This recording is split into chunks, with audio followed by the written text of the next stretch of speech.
हे बघा, हे प्रकरण पूर्ण 27 दिवस झाले आणि हे प्रकरण ज्या पद्धतीने सभागृहामध्ये किंवा सर्व पक्षाच्या आमदारांनी मांडलं, त्याच्यानंतर जो लोकांमध्ये ह्या संदर्भातला रोष आहे, आपण बीड जिल्ह्याचा जो मोर्चा झाला, रस्त्यावरती लोक तिथं उतरले, 1 लाखाच्या पुढे तिची आकडेवारी. आणि आता म्हणजे मी जसं माझ्या कानावरती अनेक जिल्ह्यांमध्ये मोर्चे निघतात, परभणीमध्ये पण मोर्चा निघतो, पण एवढं मोठे सर्व लोकांचं लक्ष असताना, मीडियामध्ये रोज हे चालू असताना 26 दिवस अटकेला कशामुळे लागतात ते, हा म्हणजे विचार करण्यासारखी गोष्ट आहे.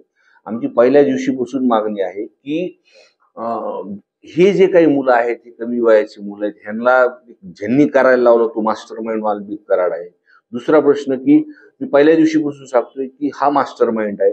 वाल्मिक कराड अटक होऊन सुद्धा 302 मध्ये हा कट कारस्थान हिंदी रचना, हे कनेक्शन पूर्ण खंडणीपासून दिसतंय आपल्याला. खंडणीपासून हा गुन्हा झाला. हे हे जेवढे पण काही मुलं सापडतात त्याच्यामधले 2 ते 3 मुलं त्या वाल्मिक कराडचे घरचे नातेवाईक